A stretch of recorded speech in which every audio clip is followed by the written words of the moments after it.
Today on the 01581, a conversation about Article 12C, the library renovation project, and an update on an upcoming event for the Garden Club.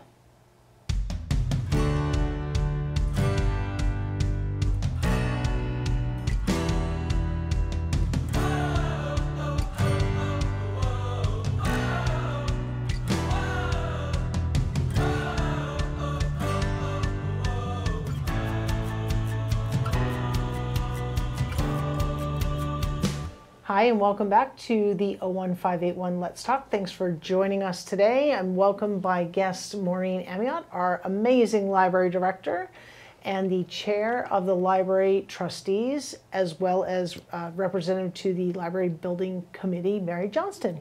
Ladies, welcome. Thanks for having us. Thank you for coming on. This is just a topic you guys keep having to go on the roadshow about, but it's important that we get communication out, right? Because I feel like we've been, when I was a trustee, we were talking about the renovation project, and that was when I didn't have to color my hair. So that was a while ago, right? It's been going on a long time. So we're like, I feel so good. We're getting closer to like the finish of the start line. I don't know, something like that, right? Something like that. Okay, there we go. Yeah. All right, great. So today we're going to talk about the library building project, where we're at, what's coming up on the town meeting article, which is 12C, C as in cat. And whatever else we want to talk about. So I'm going to turn it over to you guys, and so you can inform the audience, and I'll ask questions as I always do along the way. Awesome, great. So we brought a few visuals to share with you also. And so first, this is a repair project. Mm-hmm. We heard loud and clear from the community. They did not want the large project that was defeated in fall of 22. Mm-hmm. It was too big, too expensive, and we really listened closely to the input that we got, and we had brought back a project that was approved at the last town meeting for funding for a study. So help us with the calendar here. So the project was defeated in the fall of 2022 at the fall town meeting, right, and in December at a special town meeting. Right. And then in spring of 2023, right, we brought an article to do a study, okay, to determine what we need to do, because there's still significant repair work that needs to be done, sure, to the library. And it's work that we knew needed to be done. We did Band-Aid fixes for many years, right, because we thought this big project was coming. Sure. We didn't want to do anything too extensive and spend money that we would then rip something out or, right, trash whatever it was in the replacement. Right. So when that project was defeated, we knew we still had to do the repairs. So that's where we're at now. And for context, just because folks, we see what's in social media. I know you guys are not immune to that. People, oh, we're not taking care of our town buildings. So I was a library trustee in like 2015-ish, because I became a select board member in 2016. And we were in the grant preparation planning process then. And I remember very distinctly those meetings of like deferred maintenance, because being thoughtful about taxpayer dollars, we're not going to like replace windows or do repair work on the roof when we know kind of what's needed is this larger project. So just want to dispel the myths, yes, right now that this has been an ongoing conversation, and there has been kind of no neglect of the building. In fact, I would actually say the opposite. With Band-Aids and in some cases duct tape, it's actually been made whole, yeah, so people can still enjoy it and, yes, and it be the vibrant place. Okay, so you came back, and so now like about a full year later, here's where we're at. Yes. Okay. We actually split this into 3 phases because it's such an important fiscal project to the town. We, sure, want to be really responsible and make sure that we have these 3 stages of checks and balances to make sure that we are going forward with the full town support. Excellent. Okay. And so this phase that we're in now is we've completed the schematic design phase, and our goal is with the next phase to do further design, refine it, finalize it, and put it out to bid. Okay. To do that, we looked at 4 specific goals, which was to do the essential repairs that we've been waiting to do. And talking about, right, yep. We have to comply with codes, and the building codes have changed significantly since 1980 when the building was expanded. Yep. So we need to come up to current codes, including full ADA compliance. We want to do some very minor program improvements, and by program I mean the way we offer services. Sure. And I'll explain about that, and Mary will explain some about that in a few minutes. And then we have been always, since the beginning of the project, even when you were involved in it, looking at doing it in the most cost-effective way. Yep. So under essential maintenance that needs to get done in the building is window restoration, roof replacement, replace the failing HVAC components, replace the lower floor carpet, and data and electrical infrastructure. Yep, pretty straightforward. Yeah, and just to give you a little context on those, the window restoration is the windows in the 1908 building, which are original, single pane. And someone pointed out to me this morning that you can see daylight through the frame in the windows in my office, which I hadn't noticed. But which is nice, sort of in the spring, maybe summer.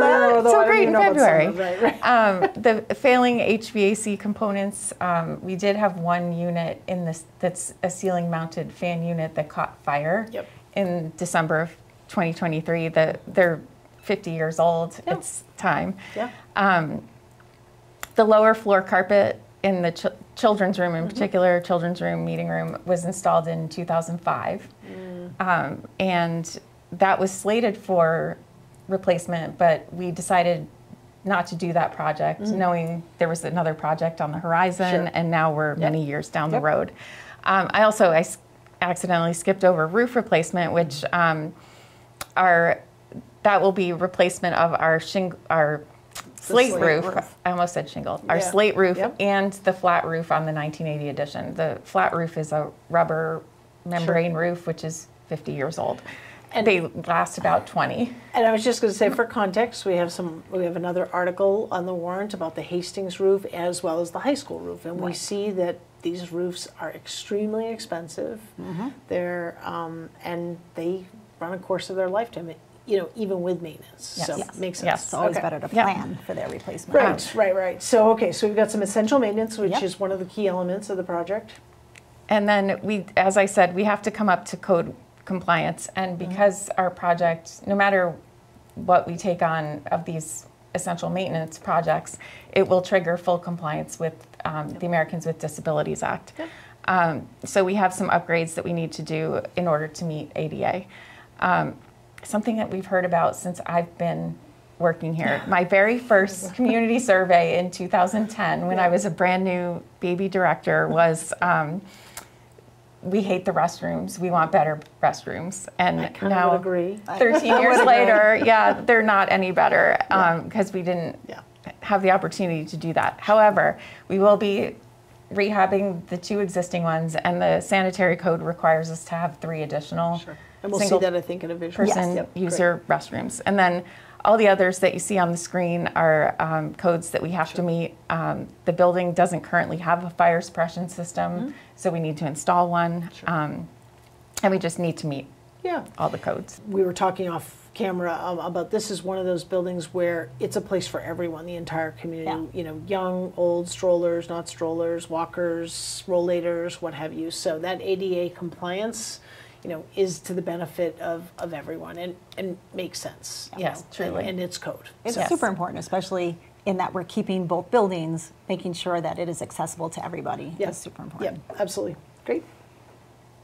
Oh, programs. I love this part. Programming and improvement. So one of the things that came out in our needs assessment every single time we've done it is the need for larger space for teens as our town grows. We are looking to relocate the teens into their own designated room that would be completely separate from the adult collection. Sort of like sending your kid to their room, very much, but in like a nice in a way that they're excited about it. It's going to be awesome. We have a picture coming up, actually.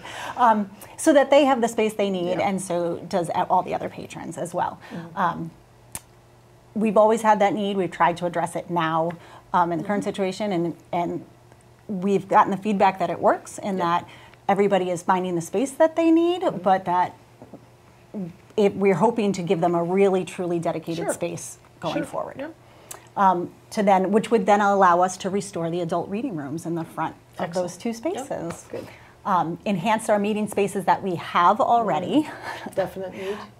It is a definite need, and with the purchase of the building downtown, we definitely put the halt on expanding any meeting space because we don't need to make it bigger at the library because we have what we need there, but we definitely need to put ceiling back up in our meeting space. Yeah, and it's just, it's a room that has its age, and it's, you know, just even in terms of data and you know, outlets, I mean, really, really basic things. I mean, I've been in that room many times, and it's okay, but you're not charging your phone there. It's not a great space. And I'm glad you brought up that point about the community center.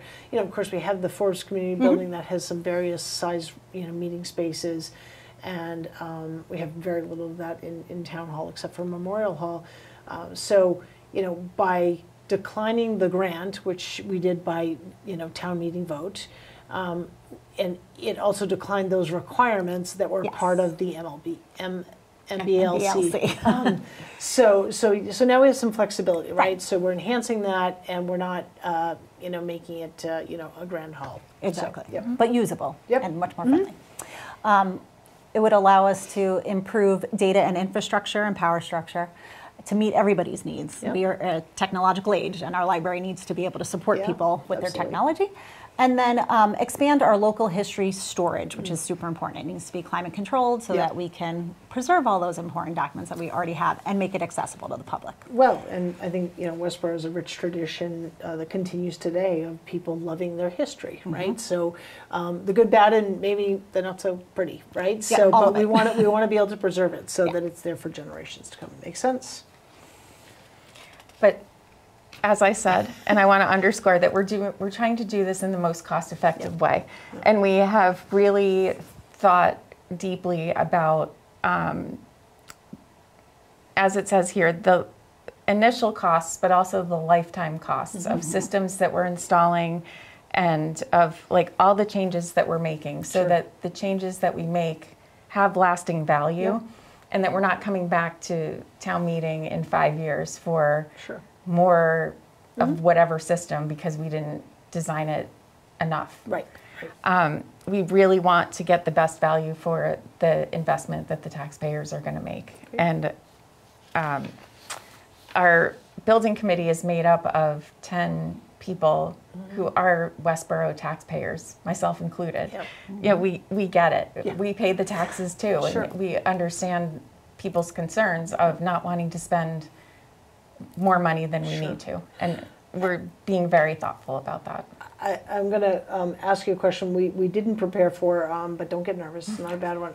About how many meetings since the last big town meeting and the defeat, and kind of when everyone regrouped based on the feedback, how many meetings has the library building committee had, including sub-meetings with the OPM architect? Get ballpark.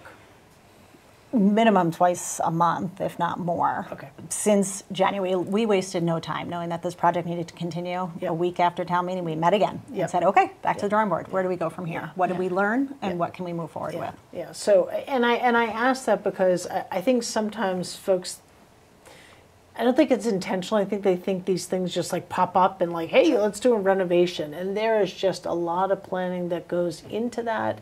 And again, you know, kind of the thoughtfulness around it and the structure is there. It's public meetings and all of that. So I know you all. It's all recorded and on the library website if you want to watch it. And our meetings are virtual, so if anybody who's watching would like to join us for the meeting, the regular monthly meeting is always the last Tuesday of the month at 3:30 p.m. on Zoom. And the agendas are posted on the town website. The new website is fantastic. You can sign up and get the agenda the moment it's posted. It will come to you by text, by email, and you can just click through the agenda and join in our meeting and listen or ask questions. There's always a public forum at the beginning of that meeting. So yeah, absolutely. Good. Oh, the pictures. Okay, now this sort of gets us into the programming aspect, right? Okay, so you'll see here, the purple in the upper right-hand corner is where we would like to move the teens to. And that's like a fully divided space. And then that brings the reading rooms back up to the front with the main circulation, history room. You'll see the adult stacks. And then on the bottom, and kind of in the center, is that historical room and those 3 toilets, as well as a study room, that's in the space where that room of things is now. Oh, okay, Not that we're getting rid of the room of things, we're just moving it to a different spot. Great. It's becoming the display of things that you see where it says adult reading on the top. Okay, great. Yeah. So that just allows us to be a little more creative again. Absolutely. Great. Anyway, and look at those beautiful toilets. Oh my God, I'm so excited. Right there on the main floor. It's going to be like the hot spot of the library. It really is. Okay.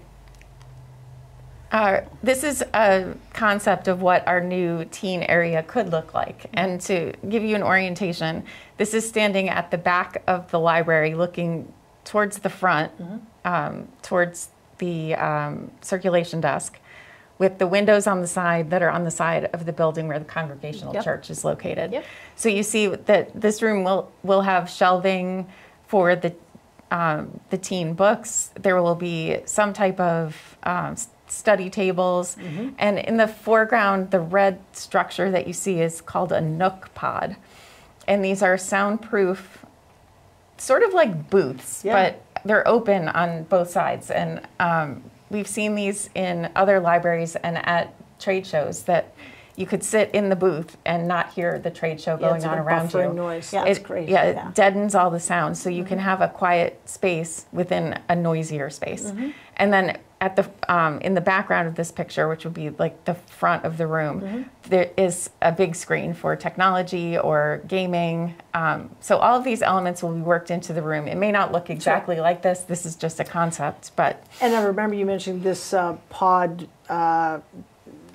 is movable, right? Yes. So if you're having a function in there or something happens, or you want to move it physically into another part of the library because that's where it feels like it's better, you can do that. Right. Great. Love that. And we have plans to put a few of those on the main floor as well. Excellent. And then everyone will remember this view of the quiet reading room. That's up front, restoring it back to that area and using the shelves. Great. So then we go down to the lower floor, and most of the work on this floor is being done on the right-hand side of the screen. So all that we're really doing down here is carpet, like I mentioned earlier, painting, new furniture. And the biggest change here would be to the children's program room. Right now it has a very 70s era folding accordion door that separates the space from the rest of the library. And we're going to put something in there that will replace that door, that will still be flexible so that we can open it when we have large programs, but that it can be closed off when we have programs going on. Excellent. And probably rearranging some shelving in that area. And that brings us up to the top, which remains largely unchanged, still having staff offices and meeting space. But you'll see a little niche for IT, for our technology closet, which is much needed. Yeah, and if people have seen our past town meeting presentations, they might remember the nest of wiring that we have up there. And it will be great to finally have it in its own IT closet. And some better windows up there. Yes. Yes. All right, let's get to the numbers. All right, here's the nitty gritty. So schematic design phase, which is just completing now. It brings us to design development phase, and this is what we're bringing forward at this town meeting. Article 12C. Article 12C, roughly 1.6. And then that will bring us, if all goes well, bring us to the construction phase estimated for next year, so 1 year from now, for the remainder of the 14.2, which would bring us to opening a new library in 2026, hopefully. Excellent, excellent. So again, as we've seen with other projects, right, we ask schools, library, even DPW to say, okay, you got an idea, you're going to do a study, come back so that we know what the firm number is, right? We don't want to sort of have not to exceed, what have you. People, taxpayers don't like that, right? They want a firm number, and that's what you're delivering here. Yes, that's what we'll be delivering in 2025. The library definitely doesn't want to go back for extra money. No. So this just is kind of a visual of the timeline from the project. So we started our schematic design in June of 2023. That was completed in March. and town meeting is coming up. We'll be voting on that. Hopefully it will be a positive vote, and we'll be able to enter phase 2 design development. And you can see that bids fall at the end of design development, so that we'll have bids in hand with those solid numbers to bring to the spring town meeting in 2025. If that vote is approved, we'll start right away working on the construction. The library will move out of the 55 West Main building. We're not sure where to yet. That will be determined during design development, and as things develop with the community center and with other town property, hopefully it will be into a town-owned property so that there won't be rental costs. But construction would take about a year, and then we'll move back in and we'll have the grand opening and party. And Fun. So this slide just breaks down our funding request for this town meeting, gives you a few numbers, some ideas of what the different components of the project will cost, and the things that we'll have to pay for, which will be design and project management, and then prepping for the temporary relocation and utility work that will have to be done on site. So that brings us to the $1.6 million ask. Excellent. This is our amazing team, right? It is. Library Building Committee It's members. a fantastic group of people that have been working really hard. Yeah, with lots of different experience, construction experience, financial background experience, project management experience, I learn passion for the something new library. every time. Right, yeah, you do. I mean, when I was on the Fales Building Committee, I brought my value to it, my lens, but learning and working with the rest of the team, the professionals we contracted with, as well as other members of the community who are residents, was a great experience. So, okay, so that covers it.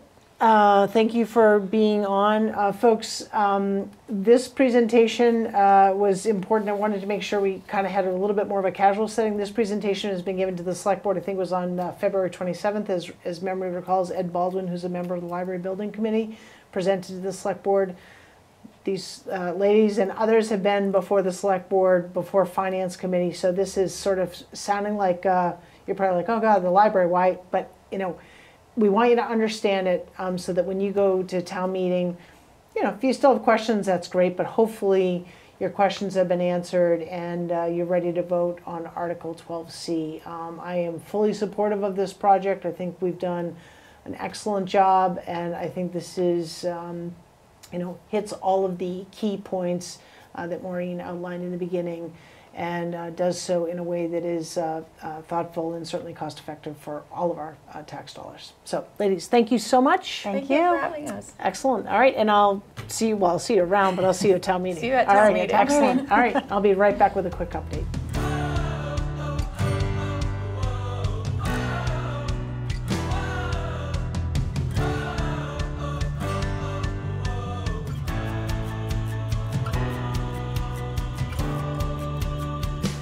I just wanted to give a quick update on behalf of the Garden Club, a club that's been operating here in town for over 90 years. That's 90. They focus on beautification, education, and scholarship. And they're having a fun event coming up on March 27th. It's called Gardening is Murder, which sometimes is what I feel like when I'm out trying to figure out why my plants aren't growing. But they're bringing in a mystery author, Neil Sanders, and that program will take place at 6:30 p.m. for social hour. The actual program starts at 7 at the Senior Center. It's sort of a combination of gardening advice, solving mysteries in the garden, all mixed in with some humor. So for folks looking for something to do, because you're done with town meeting, you're like, what do I do next? What a great thing to do. The Garden Club meets the last Wednesday of the month at the Senior Center, which is at 4 Rogers Road. Meetings are open to all, and new members or just guests are encouraged to attend. And so I hope you go check it out. And thanks to the Garden Club for sharing this information so I could pass it along to our viewers. Thank you so much for watching this episode of the 01581 Let's Talk. Let's get out and vote at town meeting, vote in town elections, and I'll see you in the next episode.